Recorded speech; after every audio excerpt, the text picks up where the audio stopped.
intruder for you? Okay. Yeah, extra for you as well. Yes. All right. Yeah, so picking up on what KG said earlier, I think you know, as readers of poetry, we should be disciplined enough to realize that confessional poetry is not autobiography. Of course, you know, the lines are blurred between, you know, what the poet experiences and what he intends to portray, but nonetheless, the very fact that I think there is that conscious attempt to select facts from your life, because it's just not possible to just like write about brushing your teeth and like, you know, like, that's like what I'm saying, is that it could be inspiration, but you know, we have to separate the mundane from, you know, or we turn the mundane into something not mundane, but ultimately, you know, our lives are our own. If I paint a picture of a nude woman, the brushstrokes are mine, but I'm obviously not the nude woman. So I think it's important to like have that sort of mindset when we approach confessional poetry. And interestingly enough, this poem, Horse, which is the one that gallops, as opposed to my voice right now, is about me, again, imagining, you know, my grandma. I guess doesn't she's still alive, but, you know, one of my biggest fears when I'm based overseas is that I won't be able to be there physically for her if something happens, because she's, you know, quite old, as grandmothers happen to be. So, this is me imagining like my grandma's perfectly healthy, but you know, again, this poem shows the fact that, you know, the incongruence between my life and I guess what is being depicted in the poem. But at the same time, the strands or the seeds of inspiration come from my life because it's the fear, you see, of losing my grandma. So, Horse. The first time I sit on a breathing animal, his reins in my palms, like something I am tasked to protect. I can almost be running with equal purpose, not bothered by the moving on or the leaving behind. Placing my cheek on his carpet of worn furs, it is like resting on Grandma's hands at the hospital where she prepares us for the journey she must forge alone. Already my palms hurt from the labor of resisting what no one understands as grace. When the time comes, I shall know whom to believe.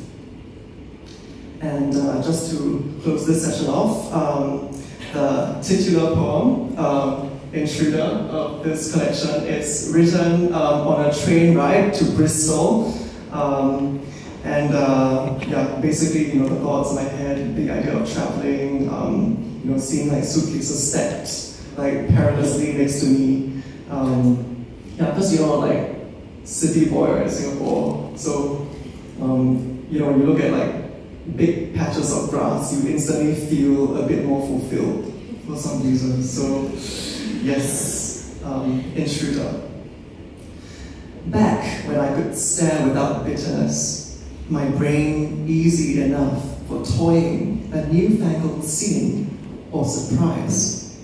I would hop on a train to watch meadows swim by, mud slathered on fields like toffee, my reflection in the glass lighted by the novelty of the countryside.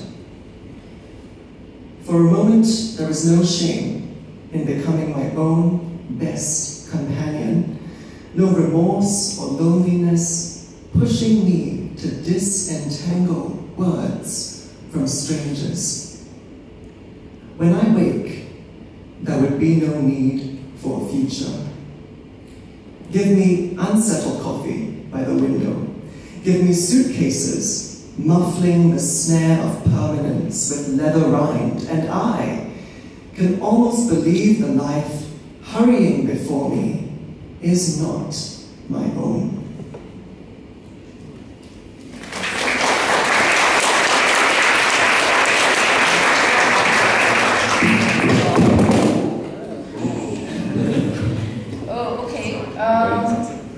So I'm gonna finish with a poem in which the epigraphs are almost as long as the poem, so I beg your pardon. It's called The Poetry of Progress. And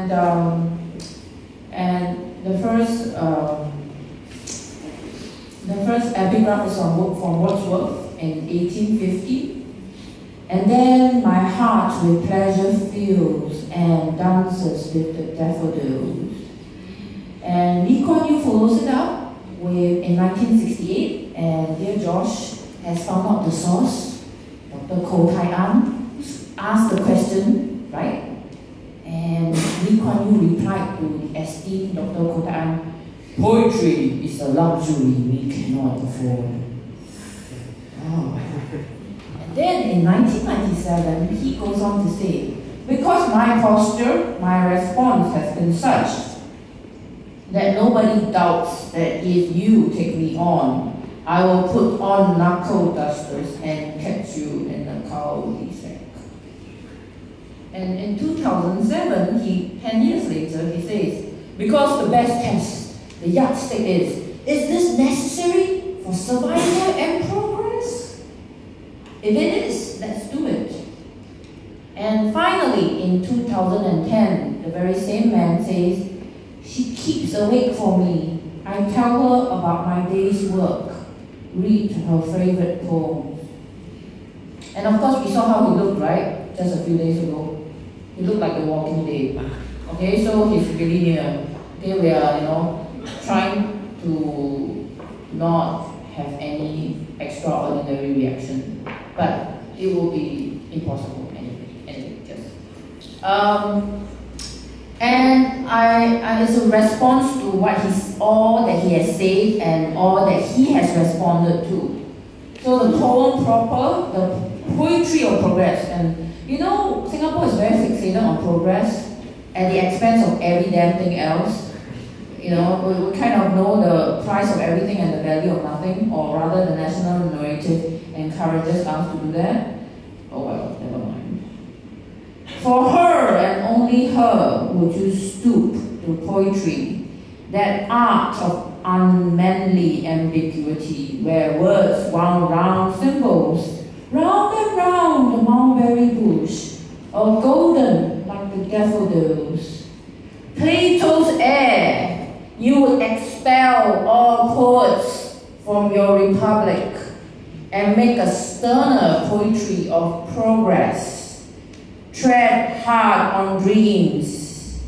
Poets traffic in them like opiates for the masses, pushing myths of happiness when the only truth, sharp and shiny like your platonic knuckle dusters, is progress.